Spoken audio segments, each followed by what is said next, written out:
नमस्कार, TJSB प्रस्तुत मी महाराष्ट्र बोलतो या कार्यक्रमामध्ये पुन्हा आपल्या सगळ्यांचं स्वागत। आपण नालासोपारा या विधानसभा मतदारसंघामध्ये आलेलो आहोत। इथल्या सर्वसामान्य नागरिकांशी आपण चर्चा करत आहोत। पाण्याचा प्रश्न इथं पेटलेलाचं चित्र आपल्याला पाहायला मिळते। मात्र त्याचबरोबर अजून कोणते महत्त्वाचे इतर प्रश्न या ठिकाणी वाटतात ते आपण इथल्या नागरिकांकडून जाणून घेणार आहोत।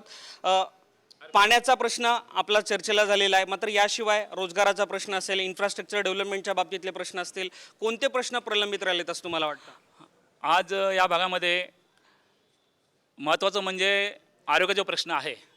आता आपण पाहतो की खाजगी हॉस्पिटलमध्ये हे जे गरीब लोक आहेत या भागातले, ह्या ठिकाणी ते उपचार घेऊ शकत नाही, कारण जवळ लाख दीड लाख लोकांना बिले येतात।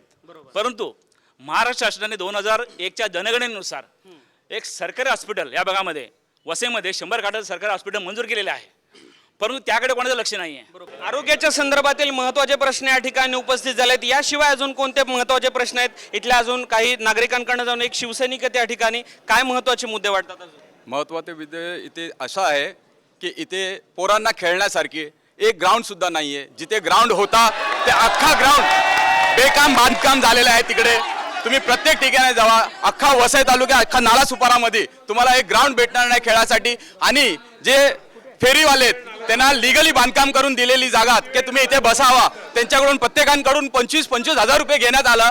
आज त्यांना रस्त्यावर टाकलेले आहेत, आज त्या जागा तोडण्यात आलेल्या आहेत आणि त्या जागेवर ते लोक सांगतात तुम्ही पैसे घेऊन जावा। जे 25-25 हजार रुपये तुम्ही घेऊन ठेवलेले आहेत त्याचे तुम्ही व्याज देणार आहेत का? बरोबर, फेरीवाल्यांच्या संदर्भातील प्रश्न आहे, फेरीवाल्याच्या संदर्भातील प्रश्न आणि त्याचबरोबर आरोग्यविषयक सुद्धा काही प्रश्न उपस्थित झालेत। मी पुन्हा एकदा येतो इथले विद्यमान आमदार क्षितिज ठाकूर यांच्याकडे। अनेक आरोप विरोधकांकडून आता व्हायला सुरुवात झाली आहे, या संक्षिप्तमध्ये काय उत्तर? सगळ्यात पहिलं उत्तर, मुंबईमध्ये 75% पाणी कपात आहे। आपण मुंबईला राहतात, आपल्याला माहिती असेल। इकडे उन्हाळ्यामध्ये पण 1 पैशाची कपात नसते। लोकसंख्या ज्या हिशोबाने वाढलेली आहे, पाणी जे होतं ते कमी पडत चाललेलं आहे। वेगवेगळी स्कीम्स आपण हाती घेतलेल्या आहेत। ते जे बोले धैर्य प्रकल्प 10, 15, 20 वर्ष लागतील बांधायला, जी स्कीम आम्ही सांगितलं आहे ते 8 महिन्यामध्ये पूर्ण होणार।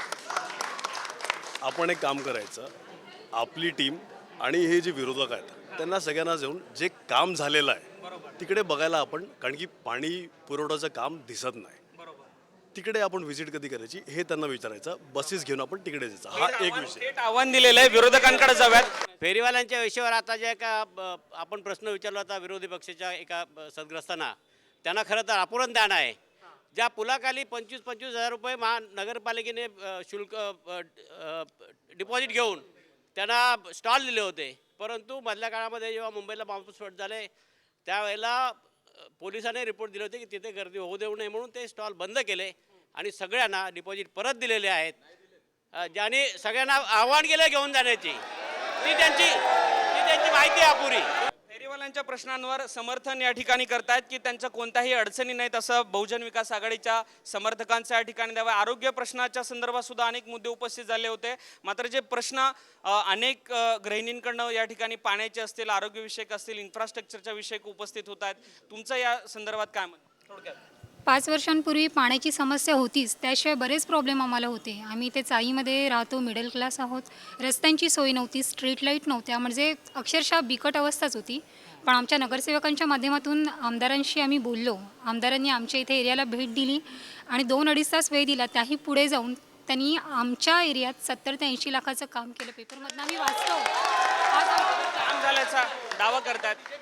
थोडक्यात याच्या अगोदरचे आमदार हे बीजेपीचे होते, यापूर्वीचे प्रतिनिधित्व करणारे आमदार भाजपचे होते, त्यांच्या कारकिर्दीत काय झालं असाही या ठिकाणी आरोप करण्यात येतोय। शिवसेनेचे या ठिकाणी स्थानिक नेते, या आरोपांना काय उत्तर?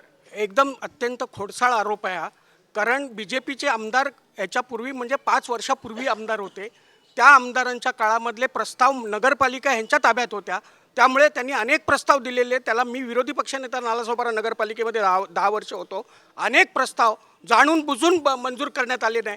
आणि माझं म्हणणं, आज आपण विधानसभेच्या निवडणुकीच्या पार्श्वभूमीवर टॉक शो आहे, त्यामुळे विधानसभेत आमदार म्हणून काय छाप पाडली आणि विधानसभेत आमच्या भागात कुठले प्रश्न आणले, विधानसभेत मंजूर करून आणले, किती मांडले, किती विधानसभेत आमदार साहेबांनी मुद्दे उचलले आणि किती भाषण केलं, हे आमच्या समोर आलं पाहिजे। या प्रश्नांवर नक्कीच जातोय, विद्यमान आमदारकडे नक्कीच येतोय। कोणते महत्त्वाचे प्रश्न या ठिकाणी नालासोपाऱ्यामध्ये?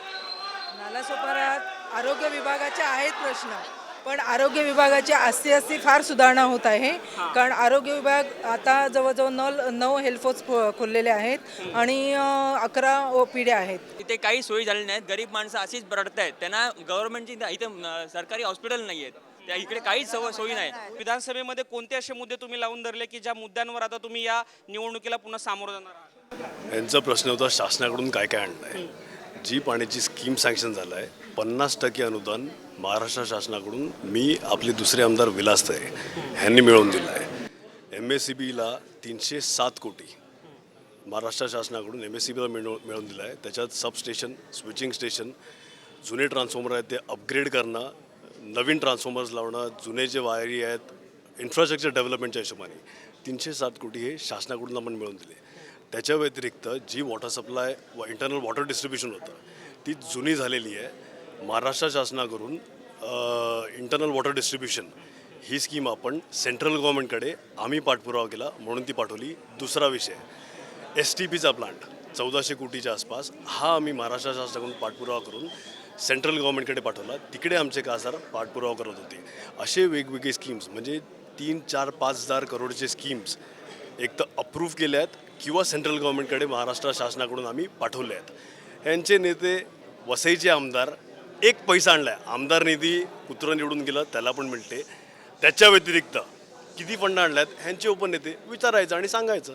शिवसेनेचे उपनेते आमदार आहेत त्या ठिकाणी, त्यांनी किती फंड आणला, त्यांनी किती आमदार निधीच्या माध्यमातून कामे केली याचाही आढावा द्या, असं प्रतिआव्हान थेट क्षितिज ठाकूर जे नालासोपाऱ्याचे आमदार आहेत त्यांनी या ठिकाणी केलेले आहे.